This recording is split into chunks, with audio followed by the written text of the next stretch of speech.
Allah'ının mərhəməti kilsin sizgə, qədərli dostlar. İbrahimnin kilini Rabika igizək 2 bala topa. İgizəklər üsüb jitib, İsau 40 dola kişisi kiyik şənlik avlauda usta sunarşı buldu. Yaqub şatır tirikligi bilan kun ko'ruvchi qiynaq bir adam edi. Bir kunni Yaqub osh pishirdi. Shul chaqni qirda avda yurib qaytgan İsau kelib kirdi. Ul bek tolchiqqan qiyofatda edi.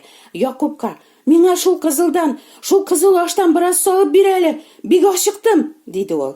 Yaqub aytdi: "Eng avval sen menga o'zingning dunyoga birinchi bo'lib tug'u huquqingni sot", dedi.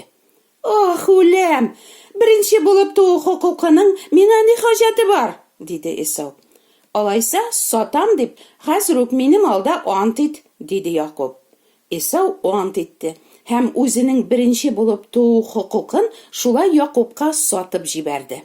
Shundan so'ng Yaqub Isauning oldina yosmiq oshi bilan ekmak keltirib qo'ydi. Isau oshadi, ichdi de turib shiqib ketdi. Ona qorinidan birinchi bo'lib tug'u huquqini oning isi de ketmadi. Aydagiz haligi tarixning ruhiy ma'nosi turida fikr yurdik. Haylakar Yaqub tug'ani Isau qirdan qaytuga tamli rizq azirlab tura. Bilabit tug'anining narsaga sotilasin. Yaqub o'zining shartini aytgach, Isau shunda rizo bo'la. "Nega kerak menga birinchi bo'lib tug'u huquqi?" deb ul huquqni bir osharlik rizq haqina bektilab sotib jibara. Narsani anglata Isauning bu ishi? Nindi gunoh qilgan Isau? Eski g'ahid shurunda Allohga shunday amr bergan. Onasi qorinidan birinchi bo'lib tug'an o'g'il Allohga bag'ishlanirga tegish. Ona ota milkidan ikkilata ulush beriladi. Agar podsho o'g'li ekan, otasidan so'ng uning taxtine o'tirishga huquqi bor. Shulay birinchi bo'lib tug'an o'g'il boshqa o'g'illardan ustunroq darajada bo'lib, oilada ruhoniy vazifasini o'targa tegish bo'ladi. Isau birinchi bo'lib tug'u huquqin, ya'ni Allohga bag'ishlangan bo'luvni bir negada sonamay, menga tukiribgina qaray. Oilada ruhoniy vazifasini o'targada Allohga o'zin bag'ishlarga da tilamay ol. Hazruk tomoq to'ydiru ham yolituni ul ustunroq qo'ya. Ul bet oshiqqan. Nindi ruhiy narsalar turida сөйләшү? Bu ani butunlay qiziqsindirmay. Balki boshqa chaqda, vaqt yetkach. Hazruk oshau ham yolitu aning butun tilagi. Mina shushi bo'la endi. O'zingning joningni yoratu, nafis tilaklaringni birinchi o'ringa qo'yu. Gunohli tabiatining tilagina ul ustunlik bera. Uf, ulam, di Isau. Narsani anglata uning bu so'zlari? Yaqubning shartidan kulumi? Alla hazruk oshamasam ulam bet deyumi?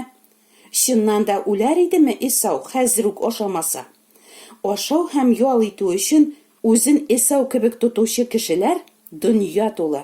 Ondi kishi Allohning ismin tilidan tushirmasa-da, Allohga tugil, o'zina tobina. Dunyo ishlarin, dunyo rohatin, tan lazzatlarin ol borisidan da ustun qo'ya. Alloh ham ruhiy narsalarga o'rin bersa-da, bular uning uchun ul qadar muhim tugil. Tan onun putu.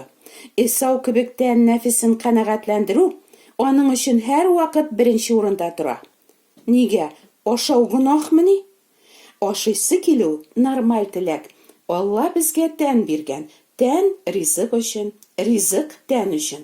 Shulay yo'l yetarga tilovda, oila qururga, bolalar bo'ldirishga tilovda, shodlik quvonchlar kechirishga tilovda, jinsiy tilakda borisidan normal tilaklar. Lekin normal tilaklarda gunohga aylanirga mumkin. Qo'shon normal tilaklar gunohga aylana? Agar ularni qanoatlantiruv uchun, esa qanoatlantira olmaganga ko'ra gunohga kirsak, Alloh so'zina bo'ysunuvni tugil, normal tilagimizni qanoatlantiruvni eng birinchi, eng muhim o'ringa qo'ysak, shul chaqda bu tilaklar ozg'in nafis bo'lar. Ozg'in nafisning sifatlarini hozir izgi yozmadagi oyatlardan qaraylik. Irmiya payg'ambar osha Allohga bulaydi: "Yo'llaringda o'ynaqlab, sikirgalab yurgan ona diyani xatirlatasin sen. Дәрте ташудан җилне иснәүче, шүл киңлегендә үскән кыргы ишәкне дә хәтерләтәсең. Андый ишәкне кем тыя алыр? Бер генә ата ишәккә дә аны эзләп көчен әрәм итәсе юк. Җинси теләге ташып торганда, кыргый ана ишәкне табу бик җиңел. Бу аятлар азгын нәфеснең беренче тасвирламасы, бик нык дәртлелек турында сөйли. Алар һәммәсе дә зинашылар. Камыр кабарганчы икмәкченең утын өстәмидә янып торган миче сыман һаман дөрләп торалар, дип яза Хушия пәйгамбәр. Азгын нәфесен кеше үзе кыздыра, үзе дөрләтә. Ничек? Ләззәт алган чакларын уйлап, күз алдына китереп, телен, аякларын һәм башка әгъзаларын тыймыйча, оятсыз анекдот шаярулар тыңлап, порнография карап. Дәртлелек бик көчле теләгең туу, аны канәгатьләндерүне ашкынып көтүп, янып теләп тору. Дәртлелек ул җинси теләк турында гына түгел.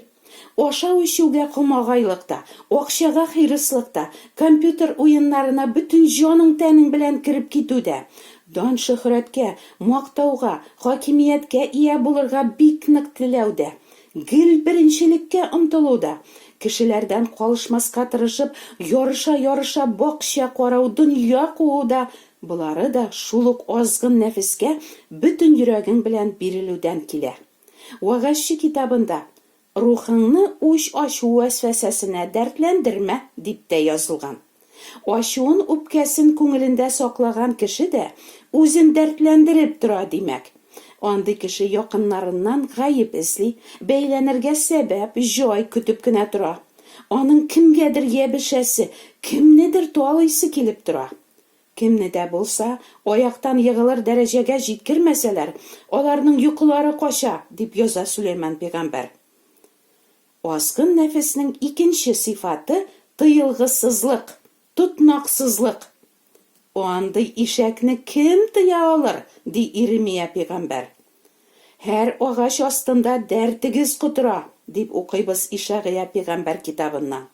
Әйе, дәрт башта керә, аннан кутыра, тыеп тоткысызга әйләнә.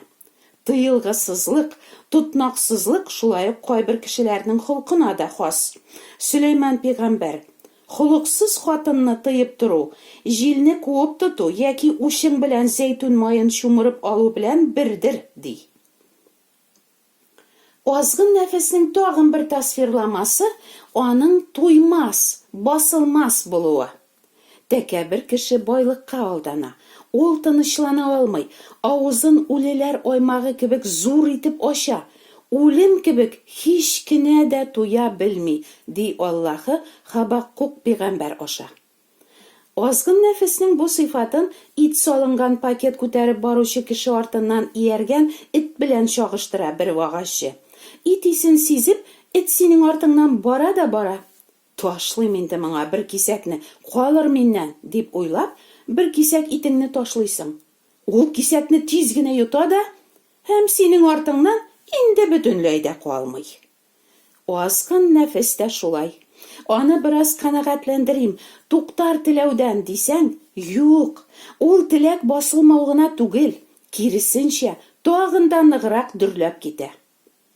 Шулай итеп, азгын нәфеснең сыйфатлары бик нык дәртлелек, тыелгысыз булу һәм үлем кебек, кысыр карын кебек, суга туймас туфрак һәм җитәр дигәнне белмәс ут кебек берничек тә туймас булу. Исауга Аллаһы беренче булып туу хокукы биргән. Ә беренче булып тумаганнарга Алла бернинди дә хокук бирмимени? Хәзер сезгә иң сөенечле хәбәр әйтәм. Беренче булып тугансыңмы син юкмы? Ир баламы, кыз баламы? Яһүдме син, төрекме, урысмы яки татармы? Иреклеме, әллә кулмы? Айырма юк. Һәр кемгә Аллаһы үз баласы булу хокукы тәкъдим итә. Кешеләрне тамукка илтүче азгын нәфес һәм ләззәтләр куллыгыннан коткару өчен, аларны юлып алу өчен Аллаһы үзенең улы Гайсәне җиргә изге корбан итеп җибәргән. Гайса үзенең гөнаһсыз саф канын куеп, гөнаһлылар өчен җанын фида кылган. 3 көннән соң ышанучыларны аклар өчен Аллаһы Гайсаны үледән терелтә. Аны кабул итеп, аңа иман китерүчеләргә ул Аллаһы балалары булырга хукук бирде, дип укыйбыз Инҗилдә. Нинди бөек Аллабызның мәрхәмәте! Шушындый бөек мәрхәмәтне соңга сукмаучылар, шушындый бөек мәрхәмәтне аяк асларына салып таптаучылар ничек мәңгелек газапка лаек булмасыннар? Бәлки, дустым, син дә Исау кебек, нигә кирәк миңа Аллаһы баласы булу хукукы? Миңа менә хәзер җирдә ашап-эчеп, күңел ачып яшәп калу кирәк, дисеңдер. Әйе, син җирдә чыннан да ашап-эчеп, күңел ачып яшәрсең. Ләкин иртәме соңмы синең гомереңдә өзеләчәк. Шул чакта инде Аллаһының мәрхәмәтеннән баш тартып, аңа буйсынмыйча, тән теләкләрен канәгатьләндерүне генә алга сөреп, нәфис һәм ләззәтләр куллыгында яшәгән кешеләрнең барысы кебек, синең җаныңда мәңгелек үлемгә, тамукка китәчәк, дип кисәтә Раббының сүзе.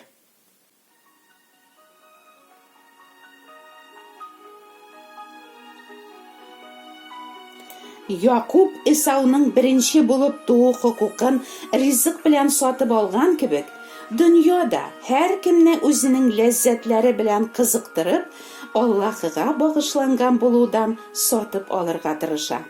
Күк патшалыгы өчен аяусыз көрәш бара, һәм көч куючылар аны алалар. Амин.